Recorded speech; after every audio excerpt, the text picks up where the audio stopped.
folks, it's Mira Dessy, the Ingredient Guru, and I am here sharing more tips about things to do with the pantry and with being prepared as we are going through this time where things are perhaps not easily available at the grocery store. Also trying to figure out how to feed and nourish our families. So I want to share these tips with you so that you can support and nourish yourself and those you love. Today's topic is avoiding food fatigue. And so you may be asking yourself, what is food fatigue? Well, that's where we get kind of bored with our food because we're eating the same thing over and over again. And, you know, part of the challenge is that for a lot of people right now, because certain items at the grocery store are in short supply, they're buying a lot of something. And that means they then have a lot of something to cook. And so there's not a lot of variety in the diet, and people often get very bored with that. So I want to share some tips and ideas with you to help you avoid that so that you don't have hangry people and so that you can nourish and support them. Before we get started, I did want to share this great quote that I love by Alice May Brock. She's the founder of Alice's Restaurant, and it talks about how using different seasonings and different things actually helps us make a difference when it comes to our food. So it goes, tomatoes and oregano make it Italian. Wine and tarragon makes it French. Sour cream makes it Russian. Lemon and cinnamon makes it Greek. Soy sauce makes it Chinese. Garlic makes it good. And so that's where we have all of these different ways to prepare food.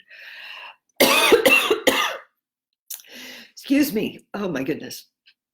I was outside.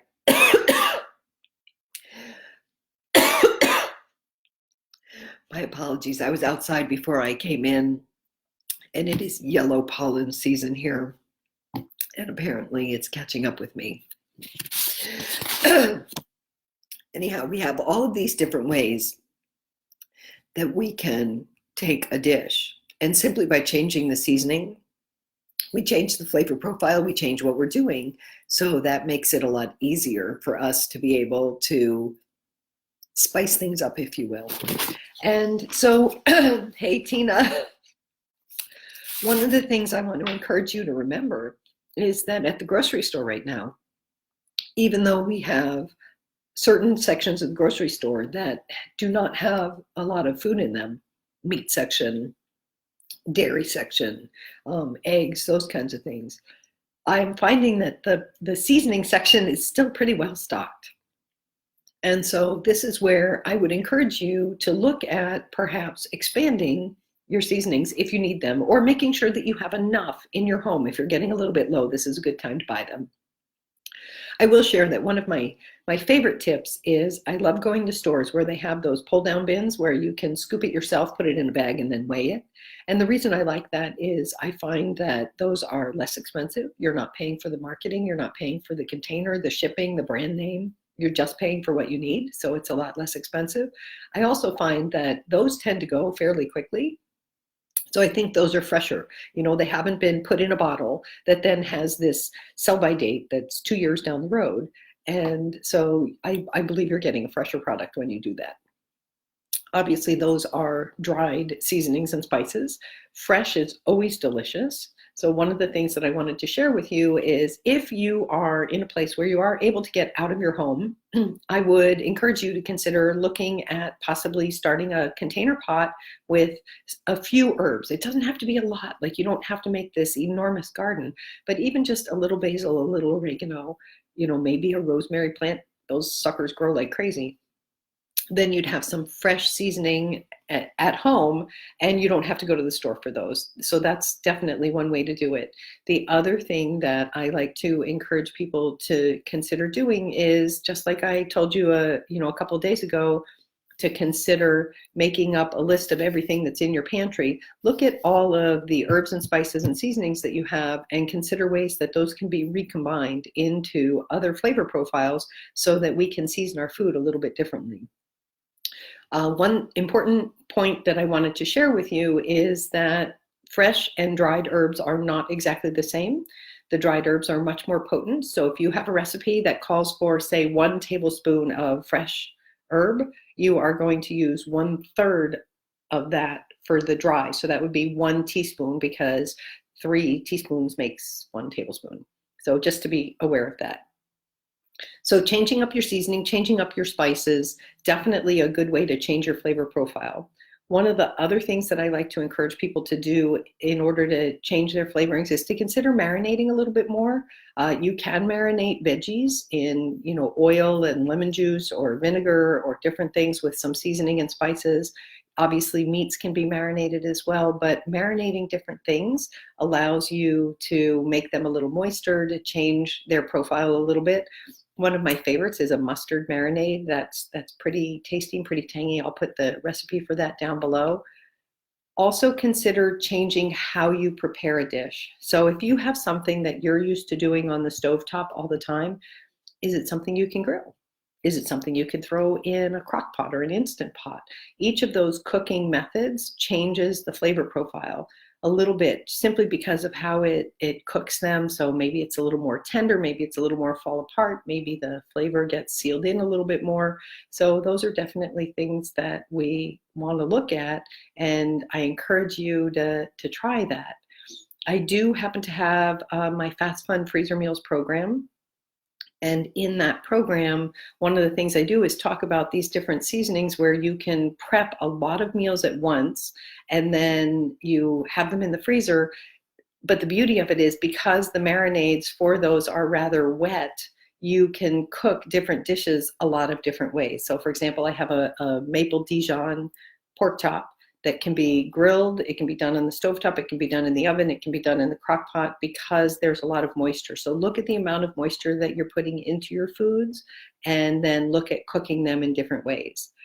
And then there's another tip that I wanted to share with you, which is, don't forget about the mini flavor add-ons that are a great way to add some healthy benefit to your meals. Most people think about their meals as being potentially meat and a vegetable, and then maybe either another vegetable or a salad or a starch or something like that. But it's a pretty 3-part plate. And I would encourage you to add some fermented condiments to that.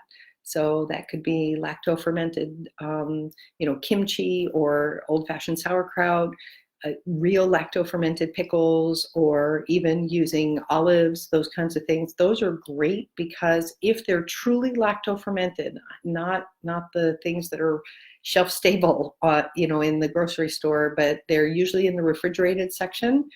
I'm still seeing a lot of those in the refrigerated section, because not a lot of people tend to eat them, but they are a good add-on.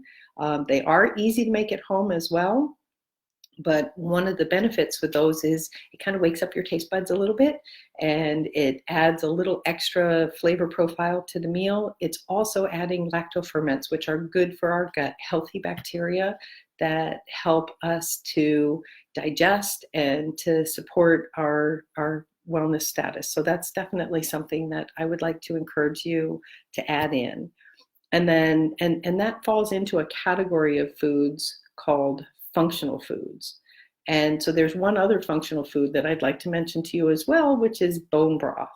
So bone broth is, a lot of people are buying it pre-made. It's certainly easy to make yourself. If you're buying a whole roast chicken, please make bone broth. As a matter of fact, I'm going to make myself a note, because I'm going to put a link down below so that I can give you my recipe for bone broth. Really, it's super easy. After you cook that chicken, save those bones. Don't throw them out. Throw them in a pot with some onion and celery and carrot and some seasonings, and you can make a nourishing, nutrient-dense, good-for-you beverage. And so this is about making full use of the things that you're buying.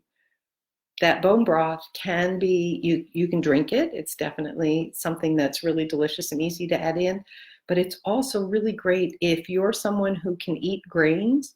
You can use that liquid to steam or cook those grains, because instead of water, use the bone broth, and then you're getting that nutrient density added. The other thing that can be a good choice is, if you're steaming vegetables, instead of steaming them in water, you can steam them in a little bit of bone broth. And so that adds a little more flavor. I also happen to like You know, one of my favorite things to do with bone broth actually is to throw a spoonful or two into scrambled eggs, makes them nice and fluffy. So we're looking for ways to bump up what we're doing and to add nutrient density to our food. So I'm going to just recap this. We're looking to add seasonings and spices, looking for ways to change up the flavor profile of what we're doing. So that means get adventurous, pull out some of those cookbooks that are on your shelf that you maybe haven't looked at for a long time, or look up recipes online, but be willing to be a little bit adventurous with that. Making sure that you're using those lacto-fermented condiments. Those are definitely a great way to add a health benefit for you and your family. And then using the bone broth to steam or cook with as a delicious way to add things in, and then looking at different methods of cooking to change how your food is prepared. So I hope this helps you learn something else about how to use what's in your pantry in this time where we're balancing what's available with what we have and wanting to nourish and feed our family. If you guys have any questions, please feel free to leave them down below and I will do my best to answer. It's helpful if you tag me, at Mira, because otherwise I might not see it. And I'm going to be back again tomorrow to talk about some more stuff. I'm just going to do these short little videos. I'm going to try and do them every day, every other day, to reach out to you and help you have the best use of your pantry and to be prepared as we're all going through this together. Thank you so much for watching. Thanks for being here with me, folks. Take care. Bye-bye.